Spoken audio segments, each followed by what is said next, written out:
Ela foi motivo de chacota no momento em que pisou nos tatames de jiu-jitsu brasileiro que chamavam de grappling grandma, a forçou a fazer um G solitário mofado, jogou-a no centro do tatame como se ela fosse a palhaça da noite. O técnico Marcos zombou dela na frente de toda a turma, apostando que ela daria o tapa para a faixa azul em menos de 5 segundos. Ninguém naquela academia tinha a mínima ideia de que a mulher sem graça que eles achavam ser uma piada estava prestes a colocar a campeã para dormir em 14 segundos e derrubar sua faixa preta da IBJJF no tatame. Como um tapa em seus rostos presunçosos. A Academia de Jiu-Jitsu de Austin, Texas, era um templo de suor e ego, com suas paredes forradas de troféus e faixas proclamando seu domínio no esporte. O ar estava carregado com um cheiro de tapetes de borracha e ambição, e cada aluno avaliava os novatos com um olhar predador. Clara Wynn entrou, uma figura quieta com uma camiseta desbotada, leggings velhas e tênis surrados, seu coque prático e rosto simples a marcavam como uma estranha em uma sala cheia de corpos esculturais e soldados marcados. Ela carregava uma mochila de ginástica esfarrapada, seus movimentos deliberados, seus olhos examinando o dojo não com nervosismo, mas com a precisão fria de um atirador de elite alinhando um tiro. Os alunos vestidos com uniformes impecáveis sussurravam enquanto ela assinava a renúncia, seus sorrisos irônicos um veredito silencioso. Ela não pertencia ao grupo.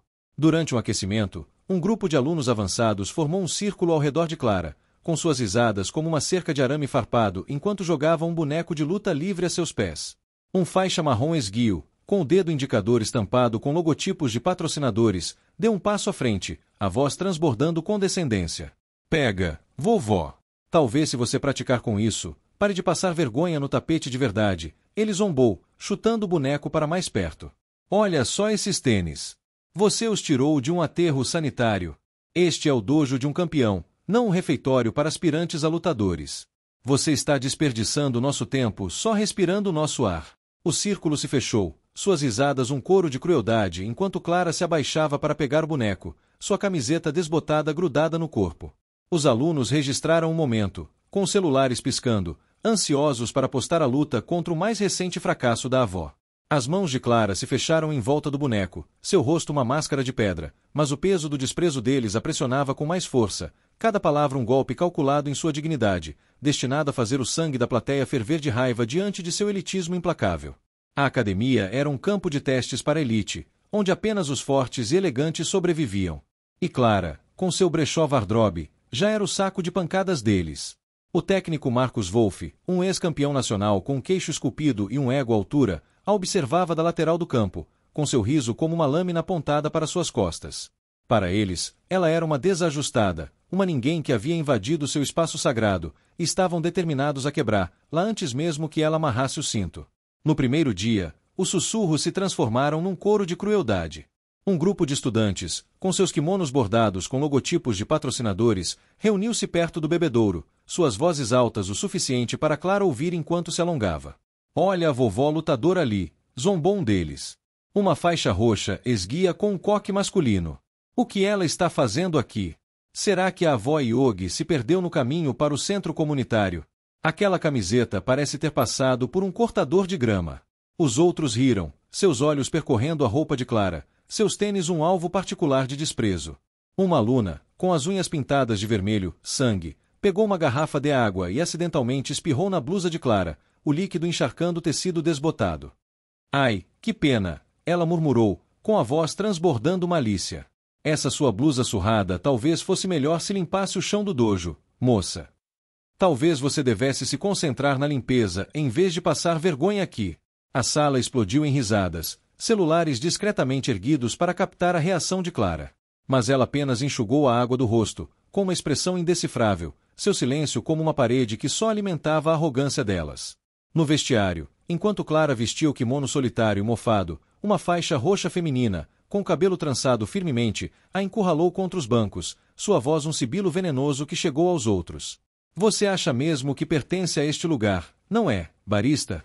Enchendo nosso dojo com seus trapos de brechó e seus alongamentos patéticos. Ela cuspiu, pegando a bolsa de ginástica da Clara e jogando o conteúdo no chão. O que é isso? Uma garrafa d'água da loja de $1. Não é à toa que você é uma piada. Ninguém como você jamais teria condições de treinar conosco. Volte a virar hambúrgueres ou a qualquer buraco de onde tenha saído. As outras mulheres riram, chutando os pertences espalhados de Clara, e seus tênis deixaram manchas em sua blusa reserva. Clara ajoelhou-se para recolher suas coisas, com movimentos deliberados e o olhar inflexível enquanto o vestiário se transformava em palco para sua degradação. As palavras da faixa roxa foram uma crucificação pública, cada sílaba um prego cravado no orgulho de Clara, fazendo os punhos da plateia se cerrarem diante do violento ataque pessoal. O técnico Marcos Wolff assumiu como missão humilhar, lá.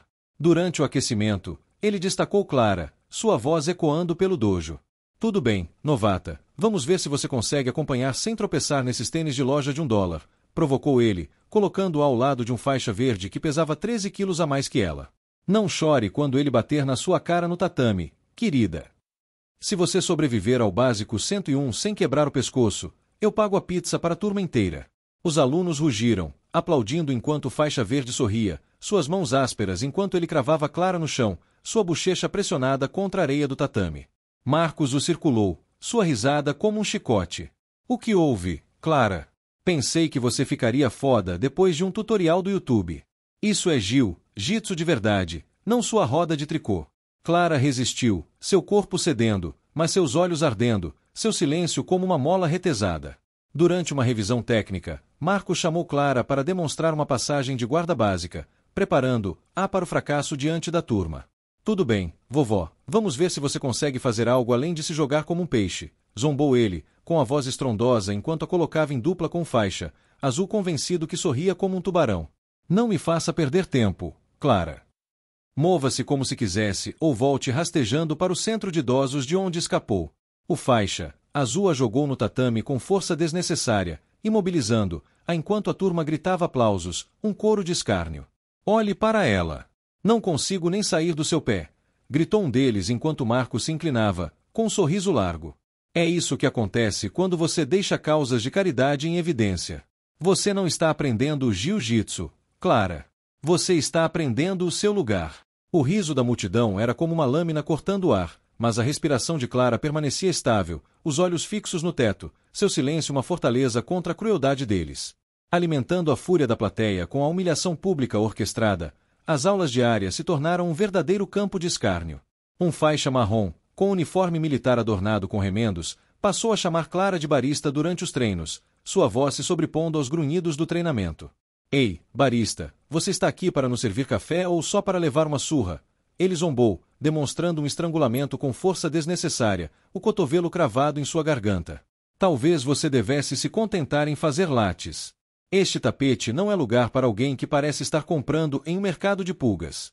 Os outros se juntaram a ela, jogando a bolsa de ginástica dela para o outro lado da sala, com conteúdo espalhado pelo chão. Sua garrafa d'água caiu em um canto. Clara recuperou seus pertences sem dizer uma palavra, com movimentos precisos, o rosto como uma máscara de pedra em um intervalo para beber água. Um grupo de estudantes cercou Clara enquanto ela bebia da garrafa. O líder deles, um faixa verde musculoso com uma tatuagem tribal, arrancou-a de sua mão. O que é isso, vovó? Você está bebendo água de esgoto para combinar com a roupa? Ele zombou, despejando conteúdo no tatame enquanto os outros riam. Você não pertence a este lugar, moça. Seus tênis são um insulto a este dojo. E seu rosto é um insulto aos nossos olhos. Por que não nos poupa do constrangimento e vai embora? Ninguém quer andar com alguém que parece estar fazendo um teste para um abrigo para moradores de rua. O grupo se aproximou, seus celulares gravando suas provocações, uma saraivada implacável enquanto a água se acumulava aos pés de Clara. Ela permaneceu imóvel, com a garrafa vazia, o rosto impassível. Mas o peso das palavras deles era uma força física, cada insulto um golpe calculado para apagar sua presença. A fúria da plateia atingiu o auge diante do descarado roubo público, seus corações pulsando forte para que Clara revidasse. A noite de sparring público era o grande palco, um evento semanal onde os melhores da academia se exibiam para uma multidão de alunos, ex-alunos e fãs de luta locais. Marcos, com o ego inflamado pela plateia, decidiu que Clara seria a atração da noite. Ele a forçou a se vestir como um solitário mofado e manchado, com tecido fedendo a suor antigo, e a jogou no tatame como um cordeiro sacrificado. Senhoras e senhores, vamos dar as boas-vindas à nossa mais nova faixa branca, Clara. Ele anunciou, com a voz cheia de sarcasmo. Ela acha que aprendeu estrangulamentos em 3 aulas, então vamos colocá-la contra nossa fera faixa azul de 80 quilos, Tommy de Tanque Larso. Aposto que ela desiste em 5 segundos. A multidão rugiu, os celulares acenderam os flashes, uma constelação de crueldade. Tommy, uma figura corpulenta de cabeça raspada, estalou os dedos, sorrindo enquanto avaliava o corpo esguio de Clara. O que é isso? Será que a loja de cupcakes mandou o barista para a noite da luta por engano? Ele berrou, e o riso da plateia foi uma onda. Clara permaneceu imóvel, com os olhos fixos no tapete, seu silêncio mais alto que as provocações, sua imobilidade uma promessa que eles eram cegos demais para ver. Os insultos não pararam enquanto Clara se preparava. Uma aluna, com seu uniforme impecável, inclinou-se enquanto Clara amarrava o cinto emprestado, sua voz um sussurro venenoso. Você está se envergonhando, vovó. Aquele soldado já passou por mais brigas do que você jamais conseguirá sobreviver. Por que você não desiste agora e nos poupa do trabalho de te limpar do tapete? Os outros entraram na conversa, fazendo apostas falsas. $10, ela grita. 5, ela não dura uma rodada. Marcos os incitou, de braços cruzados e sorriso largo. Vamos lá, Clara, mostre o que você tem. Ou você está aqui só para nos fazer perder tempo? Este é um dojo de verdade, não uma instituição de caridade para aspirantes. A energia da multidão era eletrizante, a expectativa pela humilhação de Clara era palpável. Clara ajustou o kimono, o fedor grudado nela, e caminhou até o centro do tatame, com movimentos deliberados e sem demonstrar medo no rosto.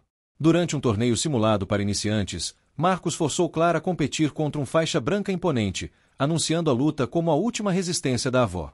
Certo, pessoal, vamos ver se a Clara consegue sobreviver 10 segundos sem chorar pelas agulhas de tricô.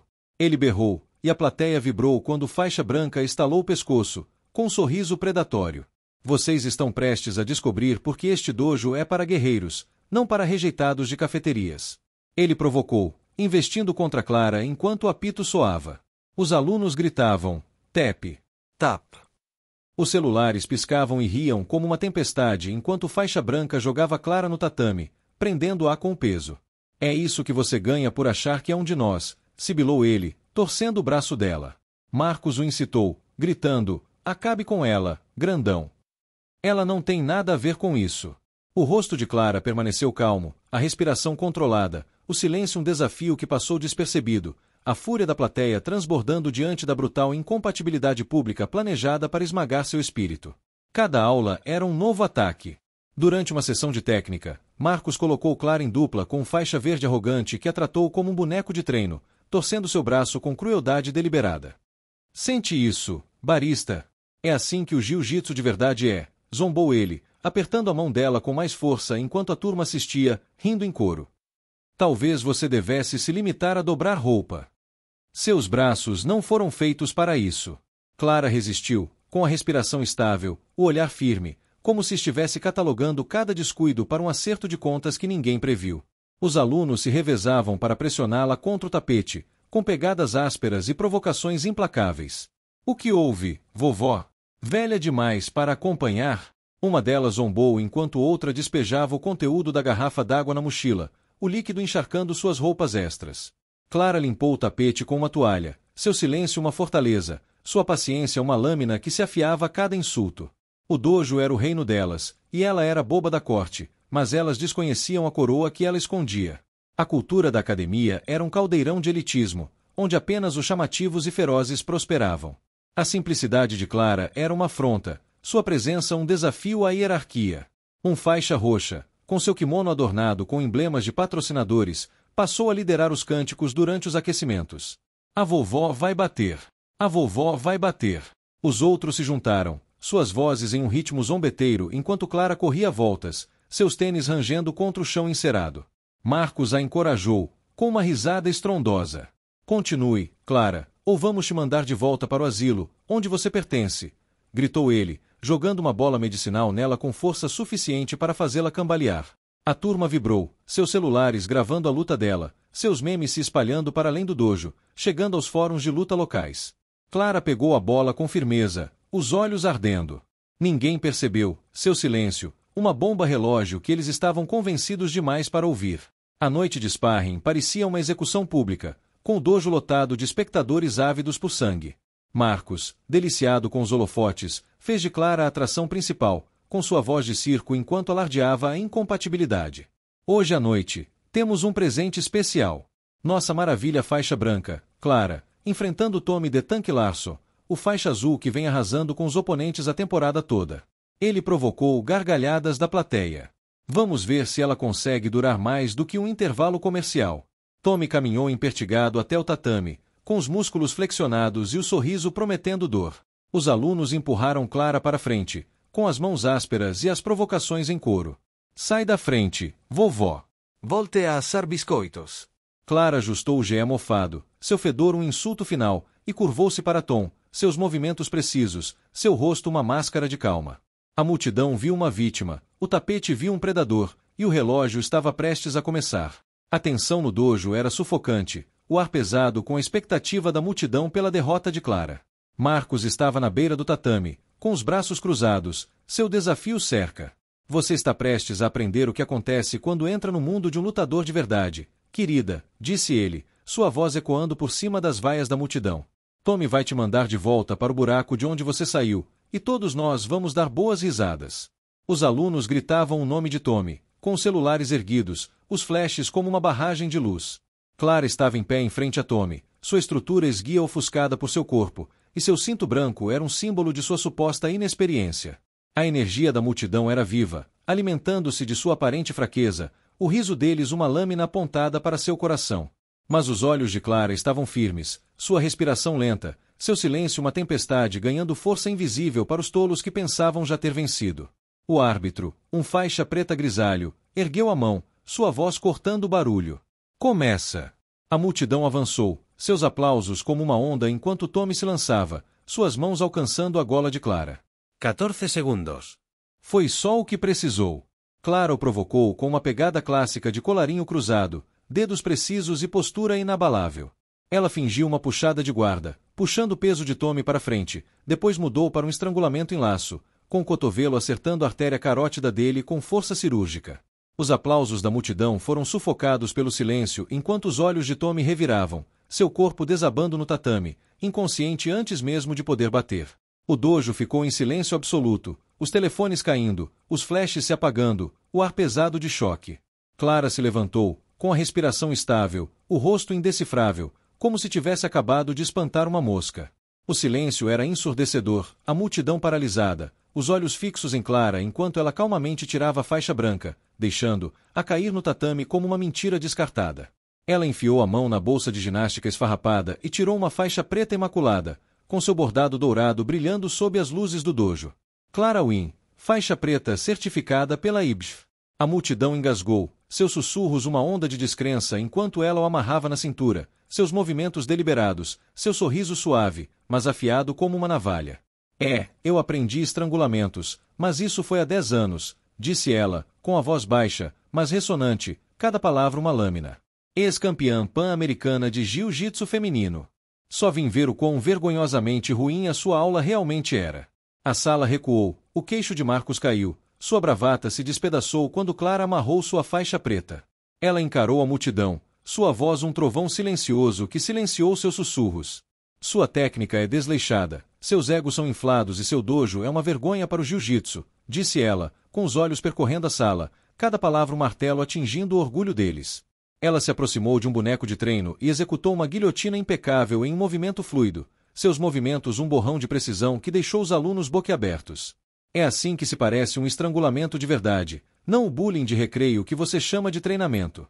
Os celulares da torcida, antes zombando, agora registravam sua maestria, seus flashes um tributo à sua habilidade, o rosto de Marcos sem cor, suas credenciais de campeão ridicularizadas pela exibição natural dela. O árbitro sussurrou para uma aluna: ela é uma lenda. Suas palavras se espalharam como fogo. O talento de Clara era aterrorizante, sua faixa preta uma lâmina que cortava a arrogância deles, a plateia gritando de alegria enquanto a elite do dojo se encolhia diante de sua destreza. Clara se virou para Marcos, seu olhar frio como gelo, sua voz um veredito. Você chama isso de dojo? Já vi técnica melhor em uma aula de ginástica em um shopping center, disse ela, suas palavras cortando o silêncio. Você não é um treinador. Você é um valentão com um apito. E seus alunos são apenas papagaios da sua arrogância. Eu poderia ter batido em cada um deles com os olhos vendados. Marcos gaguejou, com o rosto vermelho, mas a presença de Clara dominava a sala, seu cinto preto como uma coroa que silenciava seus protestos. A multidão se abriu quando ela desceu do tapete, com os olhos desviados, a confiança esmagada pelo peso da revelação. Clara se virou para o faixa roxa que havia liderado a grande chance, seu olhar como um laser que o prendia contra a parede. Você achou que sua chance o tornaria forte, disse ela, com a voz baixa, mas ressonante, cada palavra um veredito. Chega mais perto, espertinho. Vamos ver se você consegue aguentar 10 segundos contra mim. A plateia prendeu a respiração enquanto ele hesitava, depois se arrastou até o tatame, sua bravata se desfazendo sob o olhar dela. Claro despachou com um armok rápido, sua técnica tão precisa que ele bateu o pé antes de atingir o chão, seu grito ecoando no dojo silencioso. Os alunos ofegaram, seu líder humilhado diante de seus olhos, seus remendos sem importância diante da habilidade dela. Os celulares registraram sua derrota, o vídeo destinado a assombrá-lo em todos os ginásios. O talento de Clara era uma arma, sua maestria um terror que arruinou a hierarquia da antagonista, a plateia rugindo de satisfação enquanto suas provocações se transformavam em pó. Os alunos ficaram paralisados, seus celulares inúteis, seus memes irrelevantes. Uma aluna, a mesma que havia jogado água na blusa de Clara, deixou cair a garrafa, pálida ao perceber que a mulher de quem havia zombado era uma lenda. Você achou que ia me destruir com suas táticas de garota malvada do ensino médio, disse Clara, com a voz baixa, mas penetrante, e o olhar fixo na aluna. Já enfrentei campeões mundiais que me atingiram com mais força do que as suas palavras, e eu também o sufoquei. A aluna se encolheu, sua bravura desapareceu, seu status no dojo anulado. Antes de sair, Clara se dirigiu à aluna que havia jogado sua mochila no vestiário, sua voz com uma calma arrepiante que congelou o ambiente. Você achou que ia me quebrar com seus joguinhos, disse ela, aproximando-se, com a faixa preta brilhando. Olha só. Ela agarrou um aluno próximo, demonstrando um triângulo perfeito, com as pernas travando com precisão letal, o voluntário batendo freneticamente enquanto a plateia ofegava. Era isso que eu poderia ter feito com você. A qualquer dia, a qualquer hora, disse Clara, soltando a parceira e encarando a aluna com um olhar que a deixou completamente nua. O rosto da mulher desmoronou, seu status obliterado, sua crueldade exposta como fútil diante da habilidade de Clara. A imprensa presente na noite de treino rabiscava furiosamente, com as manchetes já coroando Clara como mestra. Seu talento era um pesadelo para os antagonistas, um espetáculo público que os fazia tremer, a satisfação da plateia aumentando à medida que a justiça era feita. No tatame, Marcos tentou salvar seu orgulho, dando um passo à frente com uma risada forçada. Tudo bem, tudo bem. Não vamos nos empolgar, disse ele, com a voz trêmula. Boa jogada, Clara, mas não pense que isso te faz. Clara o interrompeu, com a voz de guilhotina. Pare com isso, Marcos. Sua academia é uma piada e seu ensino é uma vergonha. Eu vim aqui para testar seus alunos e eles foram reprovados porque você os reprovou. Ela gesticulou para o tapete onde Tommy ainda estava deitado, grogue e derrotado. 14 segundos. Foi contra isso que sua fera resistiu? Uma avó. Talvez você devesse começar a fazer yoga. Isso faria maravilhas para o seu ego. A plateia soltou algumas risadas sufocantes enquanto o rosto de Marcos queimava. Sua autoridade se despedaçava diante de seus próprios alunos. Enquanto Clara pendurava a bolsa de ginástica no ombro, ela parou em frente à estante de troféus do dojo, cujo vidro refletia o bordado dourado de sua faixa preta. Esses troféus não significam nada quando seus alunos nem sabem dar um nó de verdade, disse ela, sua voz ecoando na plateia, que ouvia atentamente cada palavra sua. Ela executou uma sequência rápida de raspagens e finalizações em um voluntário, cada movimento uma aula magistral que deixou os alunos boquiabertos, com seus celulares agora registrando uma lenda. Treinei com os melhores da Gracie. Você nem está na sombra deles, acrescentou ela, suas palavras um toque de finados para o orgulho da academia. Os troféus de Marcos, ante sua glória, tornaram-se relíquias de seu fracasso. Os rostos de seus alunos empalideceram ao perceberem que seu treinador era uma fraude. A imprensa capturava cada segundo, e suas reportagens espalhavam o domínio de Clara por todo o Texas. Seu talento era um terror, sua habilidade uma execução pública do ego do dojo, e o público aplaudia enquanto o legado da antagonista se desintegrava. A consequência foi imediata. Clara saiu, com a faixa preta bem apertada e a bolsa de ginástica pendurada no ombro, deixando o dojo em um silêncio atordoado. Pela manhã, a comunidade de luta de Austin estava em chamas com a história, o vídeo de seu estrangulamento de 14 segundos se espalhando pelas redes sociais, e hashtags como Cabra Anfitriã do Tatame se tornaram trending topics locais. Do lado de fora do dojo, enquanto Clara entrava na noite de Austin, um grupo de lutadoras locais, atraído pelo vídeo viral, esperava para prestar suas homenagens, com os olhos arregalados de admiração. Você é o fantasma do tatame, disse um deles, oferecendo uma reverência, mas Clara dispensou, com a voz firme. Não preciso das suas reverências. Preciso que você treine mais, respeite mais e nunca mais deixe um dojo virar playground de valentões. Ela demonstrou uma rápida chave de pulso em um voluntário, com movimentos tão fluidos que pareciam sem esforço, e os lutadores ficaram boquiabertos com sua precisão. A imprensa que a seguia transmitiu o momento, enquadrando-a como a nova bússola moral do jiu-jitsu. Marcos e seus alunos, observando das janelas do dojo, viram seu mundo mudar, seu elitismo ser soterrado pela habilidade de Clara. Seu talento era um farol, sua aula pública um terror que reescreveu a cena de luta de Austin, o coração da plateia pulsando de orgulho enquanto a vergonha da antagonista se espalhava pelo mundo. A reputação da academia despencou. Seus alunos eram ridicularizados em outros dojos, e seu status de elite virava piada. As aulas de Marcos se esvaziaram, sua arrogância foi exposta como um problema, seu nome foi sussurrado como o do treinador que subestimou uma lenda. A aluna que jogou água pediu demissão. Seu Instagram foi inundado de comentários a criticando. O nome de Clara ecoava em todas as academias, sua simplicidade agora um mito, sua faixa preta uma lenda. Clara não voltou para a academia. Ela não precisava. Seu ponto de vista estava claro, seu poder inegável. A imprensa investigou seu passado, revelando seus 5 anos de clandestinidade após se aposentar das competições, seus títulos pan-americanos, seu treinamento em dojos pelo Brasil e Japão. Chamaram-na de fantasma do tatame, um título que se consolidou em sua camiseta simples e tênis, agora símbolos de sua habilidade intocável. Outras academias lhe enviaram convites implorando para que ela desse aulas, mas ela recusou, seu silêncio tão poderoso quanto seus engasgos. Os alunos que zombaram dela foram deixados para lidar com a vergonha, com seus celulares agora silenciosos e seus memes apagados. A vitória de Clara não foi apenas uma luta. Era uma lição gravada na cena de luta de Austin, um lembrete de que o lutador mais simples podia ser o mais mortal. A cultura elitista do dojo ruiu. Os novos alunos exigiam melhores treinadores, o respeito por Marcos havia desaparecido, e eles estavam de olho no tatame. Onde Clara havia redefinido o poder, os troféus da academia, antissímbolos de glória, agora zombavam de seu fracasso, e a lembrança do estrangulamento de Clara era uma sombra sobre todas as classes. Marcos tentou distorcer a história, alegando que conhecia a habilidade de Clara, mas ninguém acreditou, suas mentiras abafadas pelo vídeo viral. O árbitro, agora um herói local por sua indicação a Clara, falou dela em entrevistas, chamando-a de uma mestra que havia humilhado a todos. O legado de Clara era inabalável, sua faixa preta um farol para todos os azarões que eram motivo de chacota no tatame. Nas semanas seguintes, o nome de Clara se tornou um mantra nos dojos de Austin, e sua história, um alerta para todos os lutadores arrogantes.